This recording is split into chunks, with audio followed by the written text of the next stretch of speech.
आखिर जिंदगी में असली सुखी कौन सा व्यक्ति है? इस विषय पर गौतम बुद्ध की बेहद ही प्रसिद्ध कहानी की शुरुआत करते हैं। हम हमेशा उन चीजों के पीछे भागते रहते हैं जो हमारे पास नहीं हैं। हम भविष्य में उन्हें पाने के लिए लगातार प्रयास करते रहते हैं, लेकिन हम यह भूल जाते हैं कि जिस चीज को पाने का हम प्रयास कर रहे हैं उसके कारण हमारा वर्तमान दुखी हो रहा है।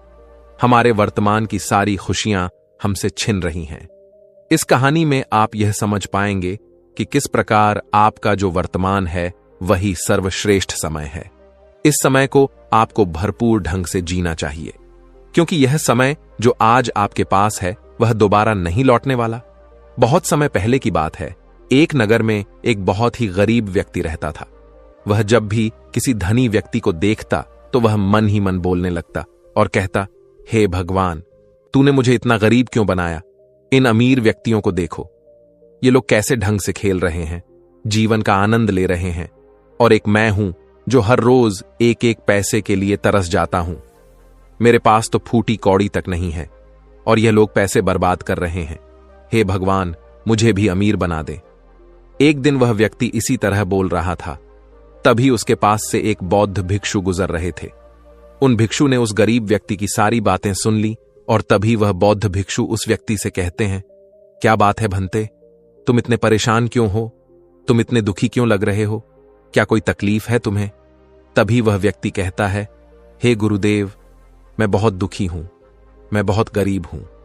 मेरे पास तो खाने तक के लिए पैसे नहीं बचते। मैं एक एक पैसों के लिए तरस जाता हूं। इस दुनिया में मेरा कोई नहीं। मैं सुखी होना चाहता हूं। मुझे सुखी होना है, मुझे अमीर होना है। हे गुरुवर, क्या आप मुझे कोई ऐसा उपाय बता सकते हैं जिससे मैं जल्द से जल्द अमीर हो जाऊं और मेरे पास किसी चीज की कोई कमी ना रहे? उस व्यक्ति की यह बात सुनकर उन बौद्ध भिक्षु ने उस व्यक्ति की तरफ ध्यान से देखा और फिर उस व्यक्ति को कहते हैं, भंते, तू मेरे साथ चल। इतना कहकर वह भिक्षु उस गरीब व्यक्ति को एक अमीर व्यक्ति के घर ले गए। उस अमीर के घर को देखकर उस गरीब व्यक्ति की आंखें फटी की फटी रह गईं। उस गरीब व्यक्ति ने उन भिक्षु से कहा, हे गुरुवर, इतना अमीर होने के लिए तो मैं कुछ भी कर सकता हूं। यदि मेरे पास इतने पैसे हो तब तो क्या ही बात है, इस घर में तो कितना आनंद आता होगा। तभी वह भिक्षु मुस्कुराने लगे और उस गरीब व्यक्ति से कहते हैं, इसीलिए तो मैं तुम्हें यहां पर लाया हूं। इतना कहते हुए भिक्षु उस व्यक्ति को उस घर के मालिक के पास ले जाते हैं और उस अमीर व्यक्ति से कहते हैं, तुम्हारे पास तो इतनी धन दौलत है, इतना आलीशान घर और सारे ऐश ओ आराम है, क्या तुम सुखी हो? तभी व्यक्ति जरा सा मायूस होकर उन बौद्ध भिक्षु से कहता है, हे गुरुवर, कैसा सुख? केवल धन दौलत होने से सुख तो नहीं आ जाता। मैं तो जन्म से ही अंधा हूं और एक अंधे के जीवन में सुख कैसे हो सकता है? सुखी तो वे लोग हैं जिनके पास आंखें हैं, जो लोग इस संसार को देख पा रहे हैं, इसकी खूबसूरती को आंख भर के निहार पा रहे हैं। हे गुरुवर, मैं तो बस इतना ही चाहता हूं कि केवल मुझे कुछ पलों के लिए ही सही, लेकिन इस संसार को देखने का अवसर प्राप्त हो। मैं कम से कम एक बार अपने माता पिता, अपने रिश्तेदारों को देख सकूं, और इसके लिए चाहे मुझसे मेरी कोई पूरी दौलत ही क्यों ना ले ले, मैं देने के लिए तैयार हूं। मैं इतना दुखी हूं जितना दुखी और कोई नहीं हो सकता। हे ईश्वर, आपने मुझे अंधा क्यों बनाया? तभी उन बौद्ध भिक्षु ने उस गरीब व्यक्ति की ओर इशारा करते हुए कहा, तुम्हारे पास एक बहुत दिग्गज अवसर है।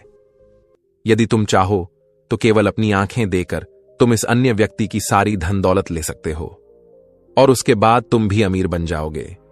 तुम भी सुखी हो जाओगे, तुम्हें तुम्हारा सुख मिल जाएगा और इस अंधे व्यक्ति को उसका सुख प्राप्त हो जाएगा।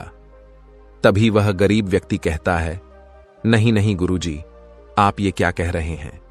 बिना आंखों के मैं अमीर होकर क्या करूंगा? ना गुरु, ना मैं अपनी आंखें नहीं दूंगा। तभी वह बौद्ध भिक्षु उस गरीब व्यक्ति से कहते हैं, एक बार फिर से सोच लो, इतना अच्छा अवसर तुम्हें दोबारा नहीं मिल पाएगा। तभी वह गरीब व्यक्ति कहता है, यदि आपके पास कोई और मार्ग है तो बताइए, अन्यथा मैं अपने घर चलता हूं। तभी वह भिक्षु उस युवक से कहते हैं, ठीक है, ठीक है, यदि तुम अपनी आंखें नहीं देना चाहते तो कोई बात नहीं, हम कोई और रास्ता निकाल लेते हैं। तभी वह बौद्ध भिक्षु उस व्यक्ति का हाथ धरकर उसे एक और धनी व्यक्ति के घर ले जाता है। इस धनी व्यक्ति का घर पहले वाले धनी व्यक्ति से और भी ज्यादा विशाल था। यह देखकर वह गरीब व्यक्ति कहता है, अरे अरे, इतना आलीशान घर मैंने आज तक नहीं देखा था। तभी वह बौद्ध भिक्षु उस गरीब व्यक्ति को उस धनी व्यक्ति के पास ले जाते हैं और उस धनी व्यक्ति से कहते हैं, आप तो बहुत सुखी होंगे, आपके पास इतना आलीशान घर है, इतनी धन दौलत है, सारे ऐशो आराम है, आपको तो किसी चीज की कोई कमी नहीं, आप अवश्य ही बहुत सुखी होंगे। तभी वह धनी व्यक्ति मायूस होकर उन बौद्ध भिक्षु से कहता है, आप यह कैसी बातें कर रहे हैं? आप तो जानते हैं कि मेरे दोनों हाथ काम नहीं करते, मैं अपाहिज हूं। यह जो इतनी धन दौलत आप देख रहे हैं, इन्हें देखकर भी मैं अपने हाथ वापस नहीं ला सकता। तो ऐसे में यह धन दौलत मेरे किस काम की? इससे तो अच्छा होता कि ईश्वर ने भला ही मुझे गरीब बनाया होता, लेकिन कम से कम मेरे दोनों हाथ मुझे सही दे देता। ना जाने भगवान ने मुझे क्यों अपाहिज बना दिया।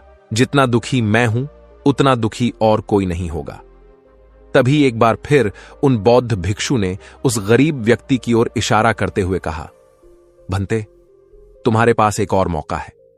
यदि तुम चाहो तो अपने दोनों हाथ देकर इस अमीर व्यक्ति की सारी धन दौलत ले सकते हो। क्या कहते हो? क्या तुम तैयार हो? और अब की बार तो तुम्हें आंखें भी नहीं देनी होगी, तुम्हारी आंखें तुम्हारे साथ ही रहेंगी। तभी वह गरीब व्यक्ति उन बौद्ध भिक्षु से कहता है, अरे महाराज, आप ये क्या कह रहे हैं? एक अपाहिज होकर मैं इस धन दौलत का क्या करूंगा? क्या आपके पास कोई ऐसा अमीर व्यक्ति नहीं है जिसका पूरा शरीर भी स्वस्थ हो और उसके पास बेशुमार धन दौलत भी हो? तभी वह बौद्ध भिक्षु उस व्यक्ति का हाथ धर करके उसे तीसरे अमीर व्यक्ति के पास ले जाते हैं। उस अमीर व्यक्ति के पास उसका अपना महल था। यह देखकर वह गरीब व्यक्ति उन बौद्ध भिक्षु से कहता है, हे गुरुवर, यह तो अवश्य ही बहुत सुखी होगा। इसके पास तो इतना आलीशान महल है, इसके पास तो इतनी सारी धन दौलत है, ये अवश्य ही बहुत खुश रहते होंगे, इनका जीवन तो आनंद में होगा। तभी वह बौद्ध भिक्षु उस गरीब व्यक्ति को उस धनी व्यक्ति के पास ले जाते हैं और फिर उस धनी व्यक्ति से कहते हैं, आप तो अवश्य ही खुश रहते होंगे, क्योंकि आपके पास इतना आलीशान महल है, इतनी सारी धन दौलत है, आपके पास तो सारी सुख सुविधाएं भी हैं, आपका जीवन तो आनंद में बीतता होगा। इसके जवाब में वह अमीर व्यक्ति कहता है, हे गुरुवर, कैसा आनंद! मुझ जैसा दुखी इस दुनिया में और कोई नहीं होगा। मैं आज बहुत दर्द में हूं। मेरी पत्नी ने मुझे धोखा दे दिया है, वह किसी और से प्रेम करती है जो मुझसे भी अमीर है। आज मुझे समझ आया कि यह धन दौलत कभी किसी को सुख दुख नहीं दे सकती, और जब मन में दुख हो तो यह धन दौलत किस काम की। मुझसे सुखी तो वह गरीब इंसान होगा जिसकी पत्नी कम से कम उसके साथ तो है, वो उसके साथ वफादार तो है। आज मैंने तय कर लिया है कि मैं अपनी पत्नी और उसके प्रेमी की हत्या कर दूंगा। यह सुनकर वह भिक्षु उस अमीर व्यक्ति से कहते हैं, इससे पहले कि तुम ऐसा कदम उठाओ, कम से कम मुझे भोजन तो करवा दो। जाओ और भोजन की व्यवस्था करो, और साथ में कुछ कांच के टुकड़े भी ले आना। वह धनी व्यक्ति सभी साधु संतों का बहुत आदर करता था, इसलिए वह उन बौद्ध भिक्षुओं की बात मान जाता है। लेकिन वह यह नहीं समझ पाता कि आखिर उन बौद्ध भिक्षु ने खाने के साथ कांच के टुकड़े क्यों मंगवाए हैं। लेकिन जैसा कि उन बौद्ध भिक्षु ने कहा था, वह अमीर व्यक्ति उसी प्रकार खाने की व्यवस्था कर देता है। वह भोजन के साथ कुछ कांच के टुकड़े लेकर उन बौद्ध भिक्षु के पास पहुंचता है। तभी वह बौद्ध भिक्षु, वह गरीब व्यक्ति और वह धनी व्यक्ति तीनों एक साथ भोजन करने बैठते हैं, और उसी समय बौद्ध भिक्षु कुछ कांच के टुकड़े उठाकर उस अमीर व्यक्ति के भोजन में मिला देते हैं और उससे कहते हैं, लो, अब तुम इसे खा सकते हो। वह अमीर व्यक्ति अचंभित हो गया और उन बौद्ध भिक्षु से कहता है, हे गुरुवर, आप यह क्या कह रहे हैं? इस खाने में तो कांच के टुकड़े आपने मिलाए हैं। इस भोजन को मैं कैसे खा सकता हूं? यदि यह भोजन मैं करूंगा तो इससे मुझे बहुत तकलीफ होगी और हो सकता है कि मेरी मृत्यु भी हो जाए। तभी वह भिक्षु मुस्कुराने लगे और उस अमीर व्यक्ति से कहते हैं, तुम्हें यह बात तो समझ में आ गई, लेकिन तुम्हें यह बात नहीं समझ में आती कि अगर इस भोजन को खाना है तो इस भोजन के कांच के टुकड़ों को तुम्हें निकालकर अलग करना ही होगा। तभी यह भोजन तुम्हारे खाने योग्य बनेगा और तब यह भोजन तुम्हें कोई तकलीफ नहीं देने वाला, बल्कि तुम्हें सुख ही प्रदान करेगा। इस पर वह अमीर व्यक्ति अचरज में उन बौद्ध भिक्षु से कहता है, हे गुरुवर, आखिर आप क्या कहना चाहते हैं? तभी वह बौद्ध भिक्षु उस अमीर व्यक्ति से कहते हैं, ऐसे लोग जो कांच के टुकड़े के समान हैं, यदि तुम उनके साथ चिपके रहोगे तो तुम्हें दर्द तो अवश्य ही होगा। जिस प्रकार यह कांच का टुकड़ा मिला हुआ भोजन तुम्हें दर्द प्रदान करेगा, इसलिए इसका समाधान तो यही है कि तुम इन कांच के टुकड़ों को भोजन से अलग कर दो और जो है उस पर ध्यान दो, अर्थात कि तुम उन लोगों को भूल जाओ जो तुम्हारे जीवन में नहीं है और उन लोगों पर ध्यान दो जो इस समय तुम्हारे साथ हैं, जैसे कि तुम्हारी पुत्री। वह भी तो तुम्हारे प्यार की भूखी है। क्या तुम्हारा यह कर्तव्य नहीं है कि तुम उसका ख्याल रखो, उसकी परवरिश करो? आगे भिक्षु उस अमीर व्यक्ति से कहते हैं, सुख तो तुम्हारे पास ही है, बस इन कांच के टुकड़ों को, अर्थात अपनी पत्नी और उसके प्रेमी की हत्या करने का यह विचार अपने मन से निकाल दो, अन्यथा यह कांच के टुकड़ों से मिला हुआ भोजन के समान ही होगा और इसका परिणाम भी बहुत भयानक होगा। वह भिक्षु इतना कहकर शांत हो गए और उस अमीर व्यक्ति को भी उन भिक्षु की बात समझ में आ गई।